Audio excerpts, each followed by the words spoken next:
आप सभी लोग महाभारत के बारे में तो जानते ही होंगे। चलिए उससे कुछ सीखने की कोशिश करते हैं, लेकिन उससे पहले आपसे एक छोटी सी रिक्वेस्ट है कि आप वीडियो को लास्ट तक जरूर देखिएगा, क्योंकि मोरल ऑफ द स्टोरी यानी कहानी का सार हमेशा आखिर में ही समझ में आता है। ये बात उस टाइम की है कि जब महाभारत की लड़ाई हुए लगभग 20 साल हो चुके थे। पांडव जीत चुके थे और आराम से अपनी जनता की सेवा करने में अपना टाइम बिताने लगे थे। लेकिन अब राजा युधिष्ठिर और उनके चारों भाई बूढ़े हो गए थे। अब उन्हें तलाश थी मुक्ति की।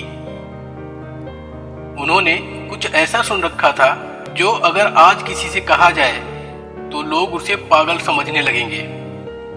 उन्होंने ये सुना था कि हिमालय पर्वत के पास एक ऐसा दरवाजा है जिसके पार जाके इंसान अपनी बॉडी सहित स्वर्ग में दाखिल हो सकता है और वो मुक्त हो सकता है। उसके लिए उसे मरना नहीं पड़ेगा। तो उन सभी लोगों ने यानी कि पांचों पांडवों ने और उनकी पत्नी ने वहां जाने की तैयारी कर ली। रास्ता बहुत खतरनाक था। सारे भाई और द्रौपदी हिमालय के लिए निकल पड़े। वो हिमालय की छोटी छोटी चोटियों को पार करते हुए आगे बढ़ रहे थे। रास्ता बहुत ही कठिन था और खतरनाक था, इसलिए द्रौपदी ज्यादा दूर तक नहीं चल सकी और वो गिर गईं। उनकी मौत हो गई। अब ये देखकर युधिष्ठिर के पीछे चल रहे भीम ने युधिष्ठिर से पूछा, भैया द्रौपदी तो धर्म के रास्ते पे चलने वाली औरत थी।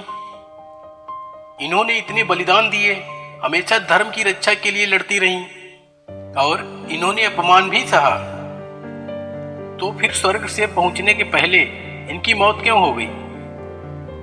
युधिष्ठिर ने कहा, भीम, हम पांचों की पत्नी होने के बावजूद इनको अर्जुन से सबसे ज्यादा लगाव था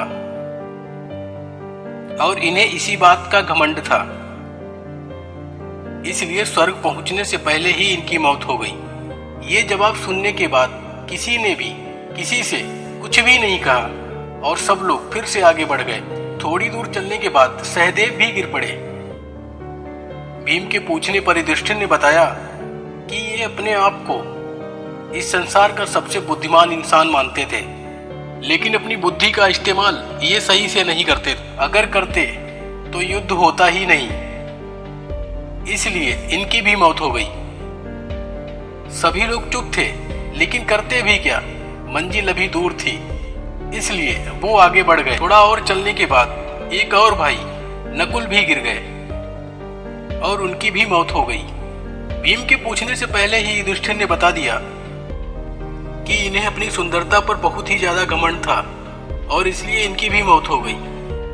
थोड़ी देर में अर्जुन भी गिर गए और उनकी भी मौत हो गई। अब भीम ने पूछा, ये तो बहुत ही धर्मात्मा थे, फिर क्यों गिर गए?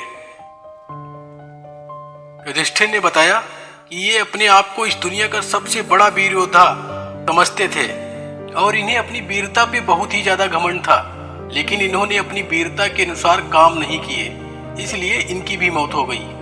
अब हिमालय नजदीक था। कुछ दूर चलने के बाद भीम भी गिर गए।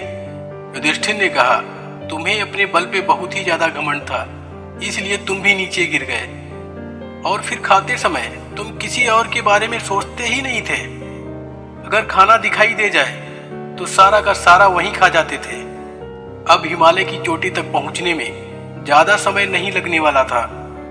युधिष्ठिर अकेले ही चले जा रहे थे। उन्हें स्वर्ग ले जाने वाला विमान और उसे चलाने वाला दोनों ही दिखाई दे रहे थे। जाहिर सी बात है, सबको सब कुछ समझ नहीं आया होगा। दरअसल हम अपनी लाइफ को कुछ इस तरीके से जीते हैं कि कुछ आदतें हमारी लाइफ का पार्ट बन जाती हैं और हमें पता तक नहीं चलता। इनमें से कुछ तो अच्छी होती हैं, लेकिन कुछ बहुत ही बुरी होती हैं। लेकिन जो इन्वायरमेंट हमने बनाया होता है अपने आसपास, उसकी वजह से हमें पता ही नहीं चलता है कि हम क्या सही कर रहे हैं और क्या गलत कर रहे हैं। हम देखते हैं, समझते हैं, फिर भी चीजों को इग्नोर कर देते हैं। ऐसे बिना सोचे समझे, बिना किसी की परवाह किए, अगर सामने वाला मरता है तो मर जाए, लेकिन मैं जो कर रहा हूं वही सही है।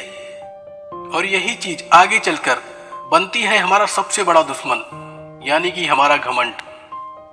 जो हमारे साथ साथ दूसरों को भी चैन से जीने नहीं देता।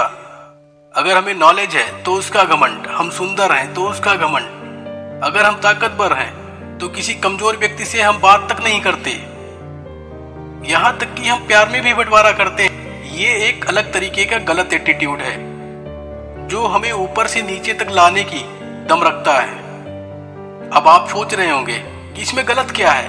भाई मेरी बॉडी है, मेरा नॉलेज है, मैं सुंदर हूँ, इसका मुझे घमंड है, इसमें तुम्हें क्या? जरा उसको देखो जिसके पास इन चीजों में से कुछ भी नहीं है, उसके सामने ये सब करने से क्या फायदा? हमें अपने नजरिए को बदलने की जरूरत है। आप जबरदस्ती का शो ऑफ करते रह जाओगे और लाइफ को ना ही जी पाओगे ना ही समझ पाओगे, क्योंकि ये सब इतना कॉम्प्लिकेटेड बना दिया गया है कि लोगों को सारी जिंदगी समझ ही नहीं आता है कि आखिर मुझे करना क्या है। और एंड में जब समझ में आना चालू होता है तब लाइफ ही खत्म हो चुकी होती है। लोगों को लगता है कि जैसा वो कर रहे हैं केवल वही सही है और दूसरा उसे कभी नहीं कर सकता। यही लोगों की सबसे बड़ी गलती होती है, केवल अपने आप को आंख बंद करके सबसे सही और परफेक्ट मानना। ये सारी चीजें केवल सवाल खड़ा करती हैं और जवाब हमें खुद ही ढूंढने होंगे। आप चाहे कितने भी स्ट्रांग हो, लेकिन कोई ना कोई जरूर होगा इस दुनिया में जो आपको हरा देगा, क्योंकि सफलता की एक बहुत बुरी आदत है। ये आपको इस भ्रम में रखती है कि आप कभी हार नहीं सकते।